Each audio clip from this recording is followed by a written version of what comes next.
Hello दोस्तों, tricks for all students में आप सभी का एक बार फिर से स्वागत है। दोस्तों, आज की इस वीडियो में हम कम्युनिकेशन इन मैनेजमेंट की आपकी एक यूनिट है ग्रुप डिस्कशन एंड इंटरव्यूज़, इसके सेकंड लेक्चर को देखेंगे। ठीक है, आज की इस वीडियो में हम सेकंड लेक्चर के द्वारा ये जो आपकी यूनिट थी इसको पूरी तरह कवर कर लेंगे।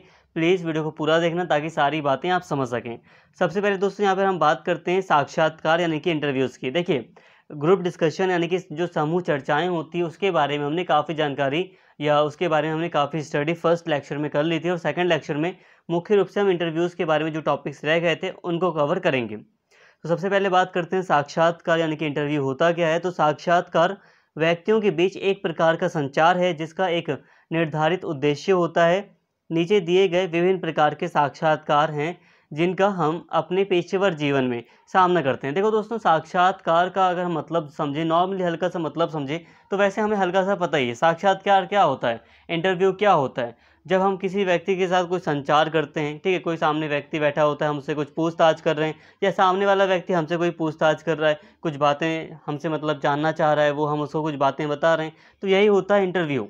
ठीक है, इंटरव्यू यही होता है, संचार ही होता है एक तरह का। अब तरह तरह के इंटरव्यूज़ होते हैं, तरह तरह के साक्षात्कार होते हैं जिनके द्वारा हम काफ़ी अच्छे से इसको समझ पाएंगे। तो आइए अब हम बात करते हैं साक्षात्कार के प्रकारों की। Different kinds of interviews. पहला है चयन रोजगार साक्षात्कार, सेलेक्शन एंड या एम्प्लॉयमेंट इंटरव्यूज़। यह आमतौर पर तब आयोजित किया जाता है जब कोई संगठन अपनी कंपनी में लोगों को नियुक्त करना चाहता है। ठीक है, तो अगर हम बात करें एक प्रकार का साक्षात्कार की, अगर हम बात करें तो देखिए, साक्षात्कार इंटरव्यू कई तरह के होते हैं। एक अगर नॉर्मली हम देखें तो एक होता है चयन या रोजगार साक्षात्कार, जिसे नॉर्मली इंग्लिश में सिलेक्शन इंटरव्यू कहते हैं। इसमें क्या होता है, इसमें सिलेक्शन किया जाता है। ठीक है, इसमें चूज़ किया जाता है किसी कंपनी में, मान लो कोई वैकेंसी खाली होती है, कहीं पर कोई वैकेंसी खाली है किसी पोस्ट के लिए, तो ऐसे में इंटरव्यू के द्वारा उस पोस्ट को भरने का प्रयास किया जाता है। तो ये आपको समझ में आ गया होगा। एक होता है चयन साक्षात्कार जिसके द्वारा नौकरियां दी जाती हैं। पदोन्नति साक्षात्कार, पदोन्नति साक्षात्कार मतलब प्रमोशन इंटरव्यू। यह तब आयोजित किया जाता है जब कोई कर्मचारी चाहता है कि उसके लिए संगठन में उच्च पद पर विचार किया जाए। देखो, पदोन्नति साक्षात्कार एक तरह से प्रमोशन देने के लिए इंटरव्यू है, बस ये आप समझ सकते हैं। मूल्यांकन साक्षात्कार, मूल्यांकन साक्षात्कार में मूल्यांकन होता है।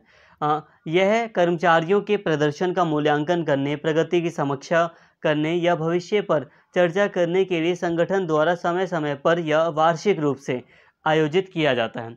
कुल मिलाकर मूल्यांकन साक्षात्कार के जरिए श्रमिकों के कार्यों को समझने का प्रयास किया जाता है। एक रिव्यू किया जाता है कि किस तरह से श्रमिक कार्य कर रहे हैं या व्यक्ति कार्य कर रहे हैं। तो ये मूल्यांकन इंटरव्यू होता है, इसमें इवैल्यूएशन की जाती है। इसके अलावा परामर्श साक्षात्कार, काउंसलिंग इंटरव्यू, ये एक संगठन द्वारा कर्मचारियों के लाभ के लिए आयोजित किए जाते हैं। जिन कर्मचारियों को कार्यस्थल पर या घर पर समस्याओं का सामना करना पड़ रहा है, इन सत्रों के दौरान परामर्श दिया जाता है, और जो कर्मचारी अच्छा प्रदर्शन नहीं कर रहे हैं अपने प्रदर्शन में सुधार करने के लिए प्रोत्साहित किया जाता है इसमें। देखिए दोस्तों, परामर्श साक्षात्कार या काउंसलिंग इंटरव्यू के द्वारा जो कर्मचारी होते हैं वो जो भी समस्याओं का सामना कर रहे हैं उसका समाधान उन्हें खोजने में मदद की जाती है। इसके द्वारा कोई व्यक्ति है, किसी प्रकार की समस्या का सामना करना पड़ रहा है, उसे क्या चीज़ें बेकार लग रही हैं, तो वो उसको बताता है, और साथ में परामर्श के रूप में उसको कई सारे निर्देश दिए जाते हैं। इसके साथ ही एक है अनुशासनात्मक फटकार साक्षात्कार। ठीक है, डिसिप्लिनरी या रिप्रीमेंट इंटरव्यू। जो कर्मचारी अपनी कंपनी के नियमों का पालन नहीं करते और विनियम संगठन में अनुशासन बनाए नहीं रखने और आचार संहिता का उल्लंघन करने वालों को आम तौर पर नियोक्ता द्वारा बुलाया जाता है, और इस तरह के व्यवहार के लिए उनकी खिंचाई की जाती है। कुल मिलाकर अनुशासनात्मक यानी कि डिसिप्लिनरी इंटरव्यू में यही होता है कि डिसिप्लिन को लेकर चर्चा की जाती है। कोई व्यक्ति है, जो कोई कर्मचारी है जो कि कंपनी के रूल्स रेगुलेशन को सही से फॉलो नहीं कर रहा, डिसिप्लिन में नहीं है, तो उसकी खिंचाई की जाती है। उसको मतलब बोला जाता है कि तुमने ऐसा डिसिप्लिन क्यों मतलब तोड़ा है, या डिसिप्लिन को फॉलो क्यों नहीं कर रहे हो, उसको फटकार लगाई जाती है।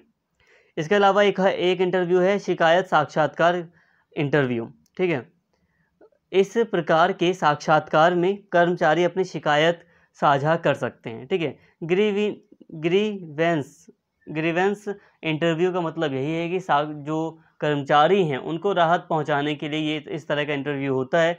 इसमें कर्मचारी अपनी शिकायत बता सकते हैं, अपनी जो भी मतलब उन्हें लग रहा है कि उनके साथ गलत हो रहा है या वो कुछ गलत चीज़ देख रहे हैं, तो इसमें वो बता सकते हैं इंटरव्यू के दौरान, ताकि उसका हल खोजा जा सके। तो शिकायत साक्षात्कार आपको समझ में आ गया होगा।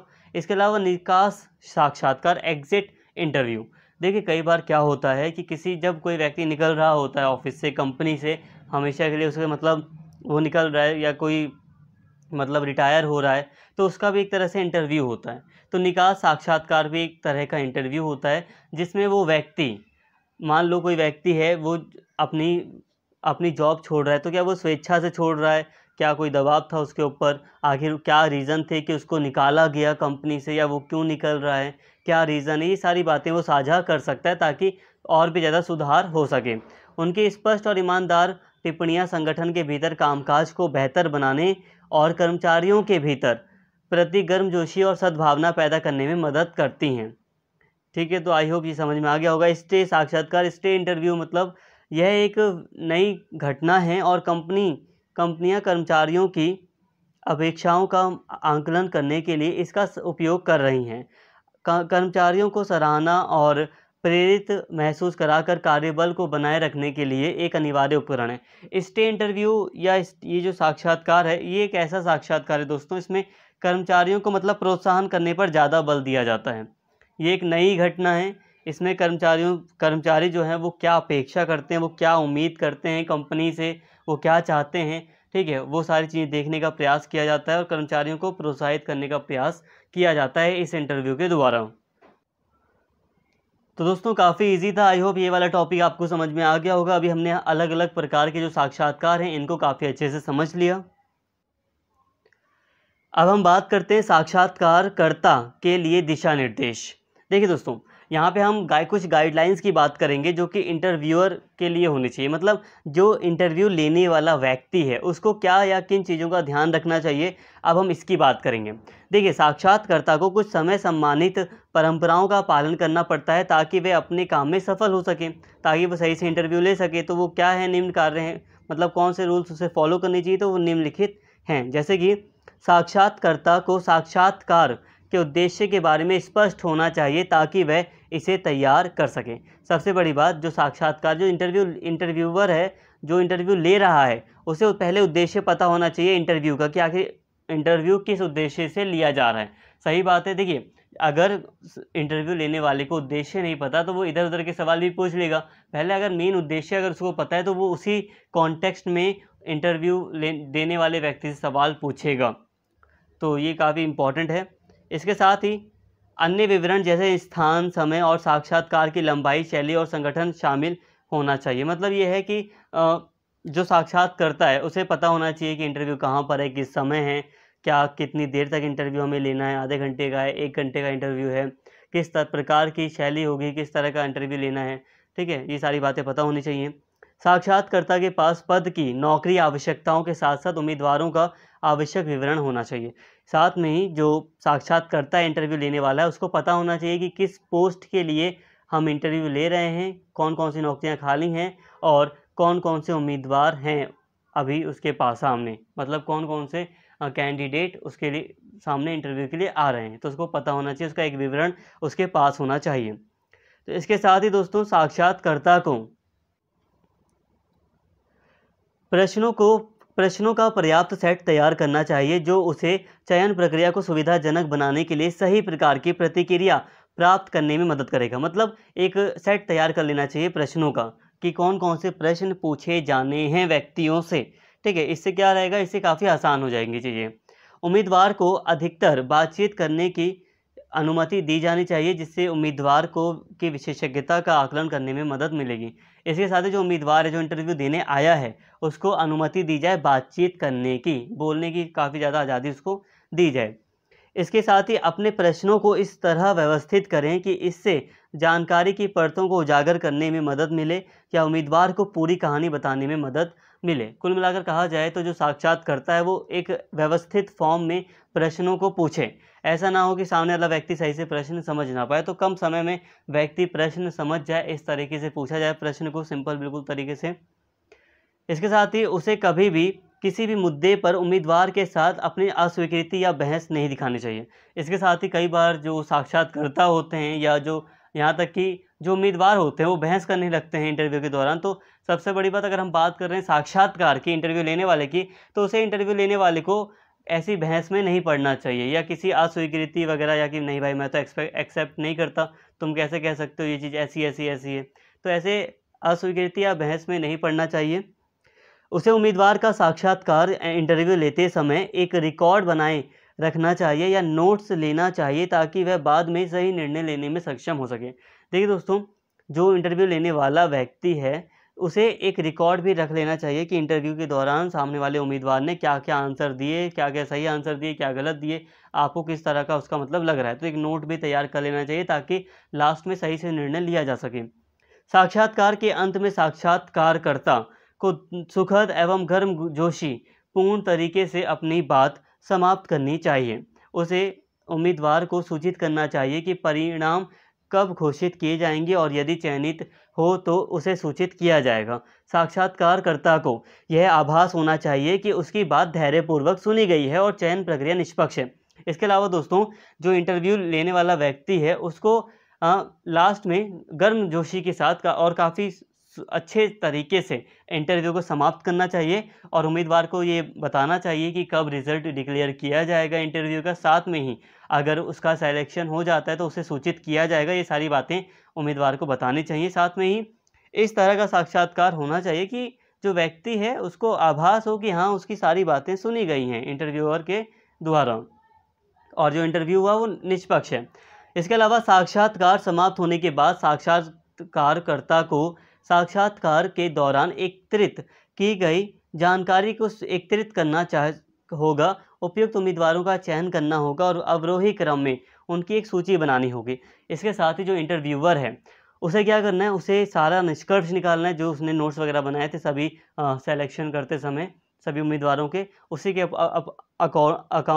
अकॉर्डिंग उसको मार्क्स वगैरह देकर उसे एक अवरोही, एक असेंडिंग ऑर्डर आप कह लो, मतलब एक सीक्वेंस में बस होना चाहिए कि किसके मार्क्स कितने ज़्यादा आए हैं। एक सीक्वेंस में सभी के मार्क्स के अकॉर्डिंग सभी का नाम एक क्रम में लगा दिया जाए ताकि सिलेक्शन सही से हो सके। आप देखते होंगे कई बार मेरिट लिस्ट निकलती है कई सारे एग्ज़ाम की, तो उसमें कहा जाता है कि जो टॉप 10 होंगे या टॉप 100 होंगे उनका सिलेक्शन होगा। तो ये सारी लिस्ट कैसे बनाई जाती है, मार्क्स के अकॉर्डिंग तो बनाई जाती है। तो ये सारी बातें थी। इसके अलावा दोस्तों अब हम बात करते हैं साक्षात्कार में प्रत्याशी के लिए दिशा निर्देश। अब जो साक्षात देने वाला व्यक्ति है, ठीक है, जो साक्षात्कार देने वाला, इंटरव्यू देने वाला जो व्यक्ति है, जो प्रत्याशी है, उम्मीदवार है, उसको क्या चीज़ें फॉलो करनी चाहिए, उसके लिए क्या गाइडलाइंस है, अब हम इसको समझ लेते हैं। तो देखो, इंटरव्यू से पहले उसके लिए अलग अलग गाइडलाइंस है। पहला इंटरव्यू से पहले क्या करना है, उसके लिए साक्षात्कार बोर्ड के संगठन और सदस्यों के बारे में जानकारी इकट्ठा करें। उन प्रश्नों की एक सूची तैयार करें जिनका आप अनुमान लगाते हैं और उत्तर का पूर्वाभ्यास करें। इसके अलावा आपका जो उम्मीदवार है जो इंटरव्यू देने जाएगा, तो उससे पहले इंटरव्यू देने से पहले उसे पता होना चाहिए कि कहाँ पर उसे इंटरव्यू देना है, किस कंपनी का इंटरव्यू है, कौन सा संगठन या कौन से मेंबर्स इंटरव्यू लेते हैं, इसे नॉर्मली जानकारी होनी चाहिए। ठीक है। इसके अलावा उसे अपना एक प्रश्न तैयार कर लेना चाहिए जो उसे लगता है कि हाँ, उससे इंटरव्यू में पूछे जाएंगे। जैसे कि मान लो आपका कोई इंटरव्यू होगा या आपको लगता है कि इंटरव्यू अगर होगा तो आपसे ये पूछा जाएगा कि आप कहाँ रहते हैं, हाँ, आप कितने समय से रह रहे हैं, या आपने जो काम किया है वो कितने समय से आप एक्सपीरियंस है आपके पास उसका। ठीक है, अलग अलग तरीके से क्वेश्चन आपके पास पूछे जा सकते हैं आपसे। तो अगर आपको उसका आभास है तो आप उसका मतलब एक बार प्रैक्टिस कर लो। इसके साथ ही अपने साक्षात्कार कौशल का अभ्यास करें और मॉक साक्षात्कार में भाग लें। ठीक है, जो भी मतलब आपकी स्किल है इंटरव्यू से संबंधित, आप उसकी प्रैक्टिस करिए घर में बैठ के या कहीं भी आप उसको प्रैक्टिस करो। मॉक टेस्ट, जो मॉक इंटरव्यूज़ होते हैं, आप उनको भी दीजिए। जैसे आपने कई सारे आईएएस के मॉक इंटरव्यू देखे होंगे, तो वही ये बात। ठीक है, मॉक इंटरव्यू मतलब हकीकत जैसा आपको लगेगा लेकिन हकीकत नहीं है। तो मॉक इंटरव्यू आपको देना चाहिए प्रैक्टिस के लिए। इसके अलावा यहाँ पे हम प्रत्याशी की बात करें, मैं आपको बोल देता हूँ तो आपको मतलब आप समझ जाया करो। आंखों का संपर्क बनाए रखें, सीधी स्थिति में बैठें और अपने व्यवहार में सुखद रहें। सुखद मतलब कंफर्टेबल रहें। ऐसा ना हो कि आपके सामने बैठे हुए लोगों को लगे कि नहीं यार आप तो कंफर्टेबल हैं ही नहीं, अनकंफर्टेबल फील कर रहे हैं। आप सुखद रहें, आप सही से बैठें और आंखों से संपर्क बनाकर बात करें। ये सारी चीज़ें आपको फॉलो करनी चाहिए उम्मीदवार को। अच्छे दिखें और आकर्षक बने, मतलब सही से कपड़े वगैरह पहन के जाएं, उचित कपड़े पहने और सकारात्मक दृष्टिकोण रखें। सभी क्रेडेंशियल्स और अतिरिक्त प्रतियां एक साथ साफ फाइल में रखें। सब समय से पहले कार्यक्रम स्थल पर पहुंचे ताकि आप तनाव मुक्त रहें। इसके साथ ही दोस्तों जो भी ज़रूरी डॉक्यूमेंट्स हैं आप उन्हें ले जाइए अपने साथ, साफ फाइल में रखिए और उसको आपको अगर इंटरव्यूवर्स को देना है तो आप दीजिए उसको। इसके साथ ही आप समय से पहले पहुँचें ताकि आप रिलैक्स रहें। ऐसा ना हो कि आप टेंस रहें, आप तनाव में रहें कि जल्दी जल्दी बस पहुँचना ही पहुँचना है, उसके बाद आप लेट पहुँचे तो काफ़ी प्रॉब्लम होती है प्रत्याशी के लिए। तो तनाव मुक्त रहना है तो समय से पहले पहुँचिए। इसके अलावा साक्षात्कार के दौरान, ये सारी तो चीज़ें जो गाइडलाइंस थी वो साक्षात्कार से पहले की थी कि हाँ इंटरव्यू देने से पहले आपको इन चीज़ों का ध्यान रखना चाहिए, लेकिन इंटरव्यू के दौरान आपको क्या बातें आपको पता होनी चाहिए, अब हम उनकी बात कर रहे हैं। तो ड्यूरिंग द इंटरव्यू आत्मविश्वास के साथ कमरे में प्रवेश करें और सदस्यों का अभिवादन करें। शांत और संयमित मुद्रा बनाए रखें, मतलब आत्मविश्वास रखें, कॉन्फिडेंस के साथ आप एंटर करो और सभी से नमस्ते करें, गुड मॉर्निंग सर, जो भी आपको कहना है, अभिवादन देना है आप वो दीजिए और शांत स्थिति में बैठिए और आपकी बॉडी लैंग्वेज सकारात्मक पॉजिटिव होनी चाहिए। ऐसा ना हो कि आप बिल्कुल आलस की फॉर्म में, लेज़ी फॉर्म में आप बिल्कुल ऐसे बैठ गए हैं, कंधे को बिल्कुल ढीला छोड़ दिया है आपने, सुस्त हो गए हैं आप, तो ऐसा नहीं होना चाहिए। आपकी बॉडी लैंग्वेज सकारात्मक पॉजिटिव होनी चाहिए, एक्टिव होनी चाहिए। एक चौकस श्रोता, मतलब चौकस मतलब सीरियसली आपको सारी बातें सुननी है, ठीक है, आपको अटेंटिव होना है, ध्यान से आपको सारी बातें सुननी है, इसलिए आपको सतर्क रखना है अपने आप को। यदि आपको कोई उत्तर नहीं पता तो उसे स्वीकार करें। ऐसा भी हो जाता है कई बार बच्चों को बच्चों कह रहा हूँ मैं, कोई भी उम्मीदवार है, कोई प्रत्याशी इंटरव्यू देने गया है, उसको XYZ कोई भी हो सकता है, उसको कोई प्रश्न नहीं आता तो वो उसका घुमा फिरा कर कोई और आंसर देने का प्रयत्न करता है, लेकिन इससे दिक्कत क्रिएट होती है। आप घुमा फिरा कर आंसर देंगे तो इससे प्रॉब्लम क्रिएट होगी। इसके अच्छा ये होगा कि आप स्वीकार करें कि हाँ ये वाला क्वेश्चन मुझे नहीं आ रहा, मैं घर जाकर या इस पर थोड़ा और जानने का प्रयास करूँगा। यदि आपको कोई उत्तर नहीं पता हो गया, प्रयुक्त भाषा उचित एवं औपचारिक होनी चाहिए, ठीक है। यहाँ पे आप जो भाषा प्रयोग कर रहे हैं वो औपचारिक भाषा होनी चाहिए और जो सही हो, ठीक है, उचित भाषा होनी चाहिए। ऐसा ना हो कि आप स्थानीय भाषा का प्रयोग करें, दोस्ती यारी में नहीं बैठे हैं ना इंटरव्यूअर के सामने, तो नॉर्मली जो औपचारिक भाषाएँ हैं उनका प्रयोग अधिक से अधिक होना चाहिए। इसके अलावा अपनी पिछली नौकरी या नियोक्ता के बारे में ईमानदार और खुले रहें, ठीक है। आपने मान लो कहीं पहले नौकरी की थी, आप उसके बारे में बताइए कि हाँ आपने वहाँ नौकरी की थी, आपको कुछ अच्छा नहीं लगा इसलिए आपने वहाँ से छोड़ दिया, जो भी बातें आप बता सकते हैं अगर आपसे पूछी जाएँ तो। इसके अलावा आप मतलब एक ईमानदारी रखें और खुले रूप से सारी बातें बताएं। इसके अलावा अपनी उपलब्धियों के बारे में ज़्यादा बात ना करें, ठीक है।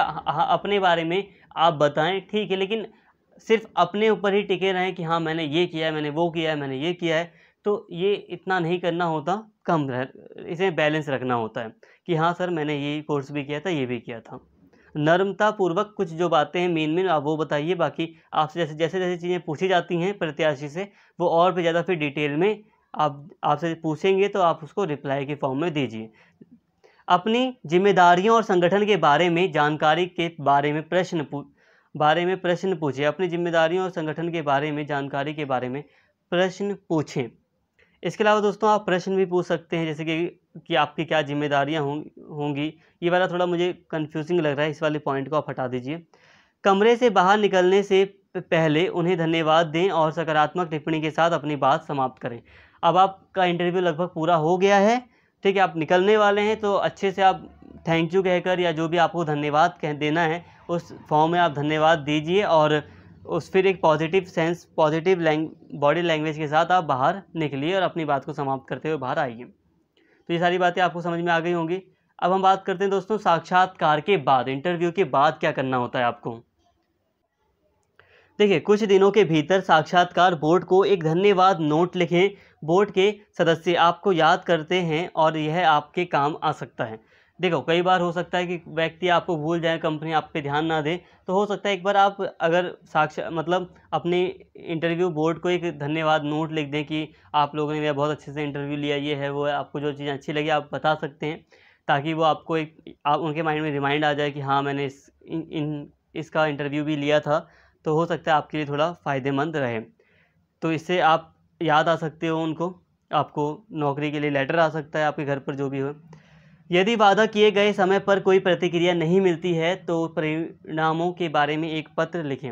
इसके साथ ही जब आपसे कहा जाता है कि हाँ जो रिज़ल्ट आएगा डिक्लेयर किया जाएगा, परिणाम जब आएंगे तो आपको बताए जाएंगे, और लेकिन अगर वो एक निश्चित समय में आप तक नहीं पहुंचता है रिज़ल्ट या परिणाम, तो आप सूचित कर सकते हैं एक पत्र के माध्यम से, लेटर के माध्यम से, ईमेल के माध्यम से कि रिज़ल्ट नहीं आया, क्या हुआ, कैसी बात हुई है, इंटरव्यू का क्या रिज़ल्ट रहा है, तो आप पूछ सकते हैं। तो यहाँ पर अभी हमने बात करी कि एक प्रत्याशी को, एक उम्मीदवार जो कि इंटरव्यू देने जा रहा है, उसको क्या या किन बातों का ध्यान रखना चाहिए। तो दोस्तों इस वीडियो में हमने मुख्य रूप से इंटरव्यू से संबंधित लगभग सभी बातों को शामिल किया है, और इतना इनफ है। इंटरव्यू के कॉन्टेक्स्ट में काफ़ी अच्छे से हमने इंटरव्यू से संबंधित सारी बातों को कवर कर लिया है। उम्मीद करता हूँ सारी बातें आपको समझ में आई होंगी। काफ़ी ईजी टॉपिक है ये इंटरव्यू का, और बहुत ईजी है। बस यही कहूँगा, अगर आपको कोई भी डाउट है तो आप एक बार कमेंट में भी पूछ सकते हैं। बाकी अगर आपको लग रहा है कि ये चीज़ें आपको याद हो गई हैं, तो आप थोड़ा सा छोटे छोटे नोट्स बना सकते हो, या फिर अगर आपको लग रहा है कुछ चीज़ें आपको नहीं समझ में आ रही हैं या आप सही से नहीं समझ पाए हैं, तो इसके लिए आप एक बार और वीडियो को देख सकते हो। ये भी आपके लिए काफ़ी यूज़फुल होगा। उम्मीद करता हूँ वीडियो आपको पसंद आई होगी। अगर वीडियो अच्छी लगी हो तो प्लीज़ चैनल को सब्सक्राइब कर लें, वीडियो को लाइक करें, शेयर करें और कमेंट करके ज़रूर बताएं। Thank you.